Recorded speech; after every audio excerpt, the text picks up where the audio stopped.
ఆంధ్రప్రదేశ్ ప్రభుత్వం ప్రవేశపెట్టిన బడ్జెట్ పై శాసన మండలి మీడియా పాయింట్ వద్ద ప్రతిపక్ష నేత వైసీపీ సీనియర్ నాయకుడు బొత్స సత్యనారాయణ తీవ్ర స్థాయిలో విరుచుకుపడ్డారు. ఆత్మస్తుతి పరనింద అన్నట్టు బడ్జెట్ ప్రసంగం సాగిందని విమర్శించారు. ఇది అంకెల గారడితో కూడిన వసలేని బడ్జెట్ అని, ఇందులో చంద్రబాబు, పవన్ కళ్యాణ్, లోకేష్ పేర్లను 10 సార్లు ప్రస్తావించడం తప్ప ప్రజలకు మేలు చేసే అంశాలు ఏవీ లేవని ఆయన దుయ్యబట్టారు. ఈ బడ్జెట్ ప్రజల్లో ఉన్న కొద్దిపాటి ధైర్యాన్ని, స్థైర్యాన్ని కూడా దెబ్బతీస్తుందని, ఇది మోసపూరిత పత్రమని ఆయన అభివర్ణించారు. బడ్జెట్ పై జరిగిన చర్చలో బొత్స మాట్లాడుతూ ప్రతి రంగంలోనూ ప్రభుత్వం ప్రజలను వంచిస్తుందని ఆరోపించారు. 100 సార్లు వచ్చి చంద్రబాబు నాయుడు గారు, 75-80 సార్లు వచ్చి లోకేష్ గారి పేరు, 50 సార్లు వచ్చి నరేంద్ర మోడీ గారి పేరు, 20 సార్లు వచ్చి పవన్ కళ్యాణ్ గారి పేరు.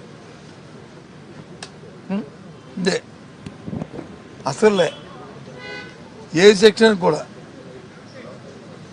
రైతాంగానికి సంబంధించి బడ్జెట్ లాస్ట్ ఇయర్ ఎన్ని సమస్యలు వచ్చాయి, ఎంత ఇబ్బందులు వచ్చాయండి రాష్ట్రంలో.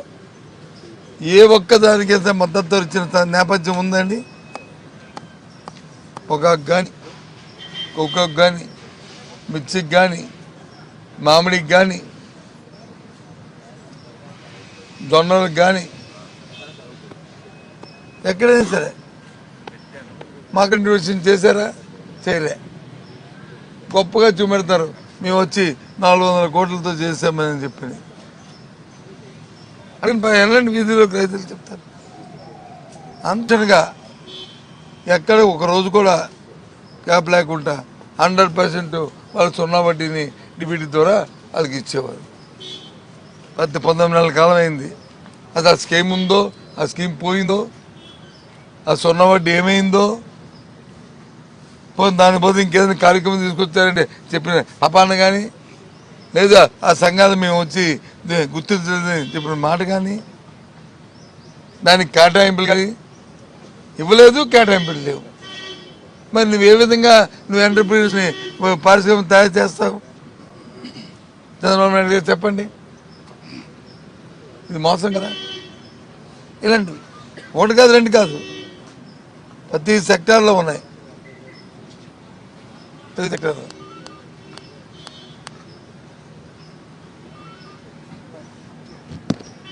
రూరల్ డెవలప్మెంట్ తీసుకుందాం. ఇవన్నీ ఎగ్జాంపుల్స్. ఇంకా డీటెయిల్డ్గా మేము జరుగుతున్న మా సభ్యులందరూ కూడా రోజు మీతో మాట్లాడుతుంటారు. అలాగే శాసనమండలిలో వాళ్ళ తాలూకా మాట్లాడిన వాళ్ళకి అవకాశం వచ్చినప్పుడు వాళ్ళు డీటెయిల్డ్గా ప్రతి వాళ్ళు మాట్లాడతాం. ఎన్ఆర్జీఎస్ ఉండేది, పనికి 6 పథకం ఉండేది. దాన్ని వచ్చి గత ఈ ప్రభుత్వం వచ్చిన తర్వాత ఈ ప్రభుత్వ కేంద్రంలో దాని పేరు మార్చి 40% వచ్చి రాష్ట్రాల వాటా అన్నారు. దేంట్లో not only material component, labour కాంపోనెంట్లు కూడా, ఇంక్లూడింగ్ లేబర్ కాంపోనెంట్. దాంతోపాటు 6% వచ్చి సర్వీసెస్ ఏదైతే ఖర్చు ఉంటుందో అది కూడా, అందులో కూడా 40% కేంద్ర ప్రభుత్వం, రాష్ట్ర ప్రభుత్వాలు పెట్టుకోవాలన్నారు. అంతకుముందు కేంద్రమే ఇచ్చింది 100%, ఆ 6% కూడా.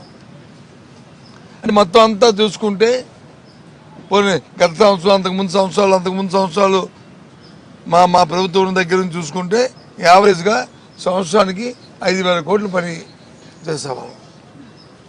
ఈ రాష్ట్రం ఖర్చు పెట్టింది మ్యాండేట్స్ కానీ ఇవన్నీ వీటితో అన్నిటితో కలుపుకొని పనికి 6 పథకం తాలూకా బడ్జెట్.